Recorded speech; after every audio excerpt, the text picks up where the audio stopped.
The night was colder than most, the kind that made the metal walls of the human colony tremble in the wind. Beyond the settlement lights stretched a vast expanse of alien forest, dark and unforgiving. Most colonists avoided it after dusk. Predators lurked there, and no one trusted the silence of the alien night. Elias Cade sat alone in his cabin, tinkering with a broken plasma heater. He wasn't much for company, though not out of unkindness. He was a mechanic and engineer, a fixer of things both human and alien. Years of war had stripped him of family, leaving him with tools, scars, and silence. Then came the knock. It was faint at first, almost lost beneath the groaning of wind through the trees. But it persisted, 3 slow taps on the old steel door. Elias frowned. No colonist would be outside at this hour. He reached for the pulse pistol at his side before pulling the latch. What he saw froze him. A young woman stood there, cloaked in tattered fabric that barely clung to her frame. Her skin glowed faintly in the moonlight, a pale lavender hue, and her eyes were large, almost luminous. She swayed on her feet, clutching her arms against the cold. "Not human. Please," she whispered, her voice cracking. "I have nowhere else to go." Middle. Elias hesitated. The war was only recently over, and not all wounds between humans and her kind, Zorati, had healed.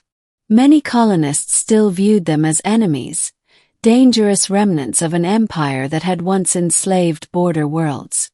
But looking at her trembling form, Elias saw not a warrior, not an enemy, but someone utterly lost. "Come inside," he said finally.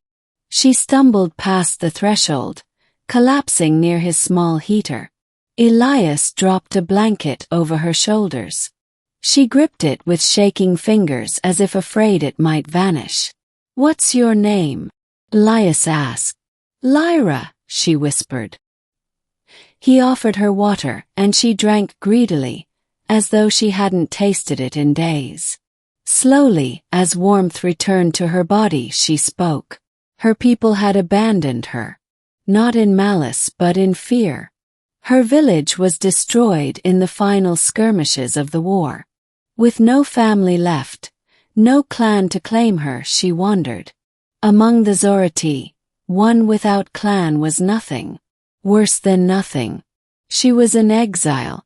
"I thought maybe humans would kill me quickly," she admitted, her eyes fixed on the fire. "But you opened the door." Elias didn't answer immediately. He studied her, noticing the faint bruises along her wrists, the way her clothes hung in tatters. She wasn't lying. She truly had no one. "You're safe here," Elias said at last. "At least for tonight." Over the following days, Lyra lingered in his cabin. Elias repaired her clothes, fed her what little he could spare, and kept her presence secret.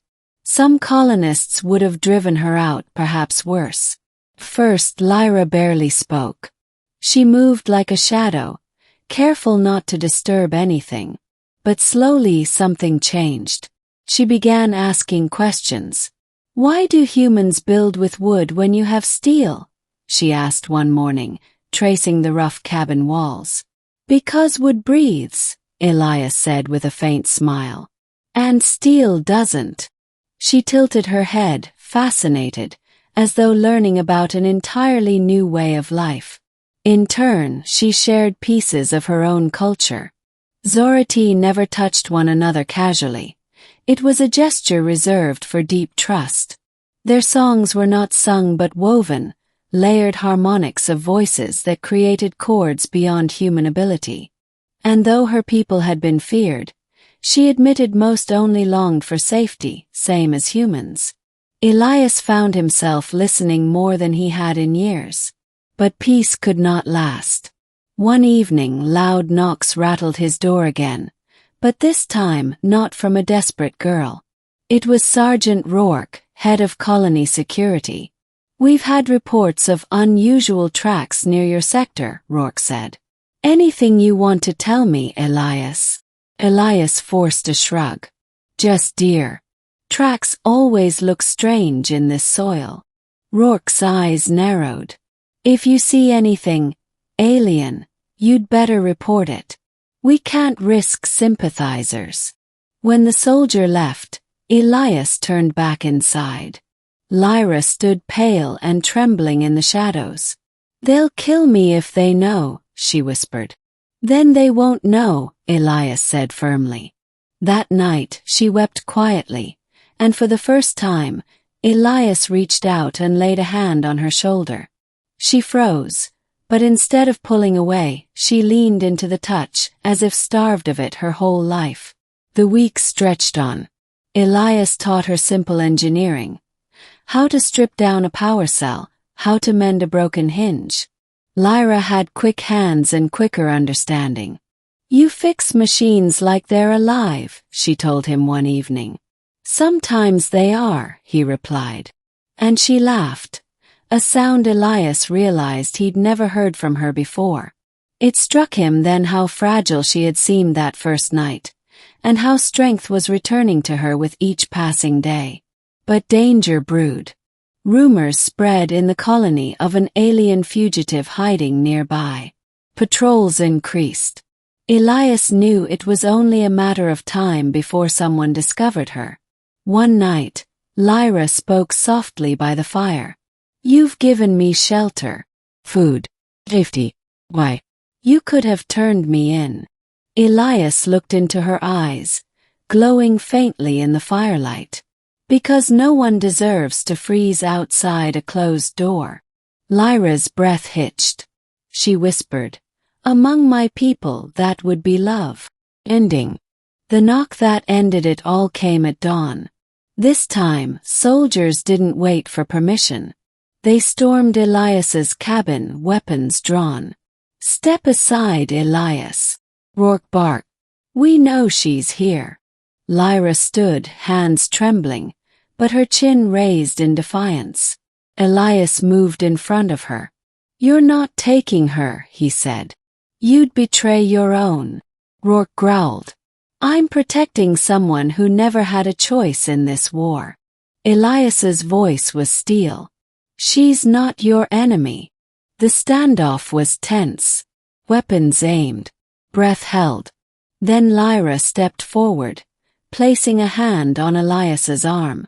Enough blood, she whispered. She turned to the soldiers, eyes blazing. If you want me, then know this. I am no one's prisoner. Not yours. Not anyone's. To everyone's shock, she lifted her sleeve, revealing scars of exile, symbols etched into her skin by her own people. Rourke faltered. She's marked. Clanless. Even soldiers knew what that meant. A Zorati without clan was considered already dead.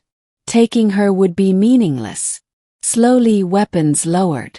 Grumbling, Rourke signaled retreat. Keep her then. She's nothing. When they left, Elias turned to her. Lyra was shaking, but her eyes shone with something fierce. They see nothing, Elias said gently. But I see you.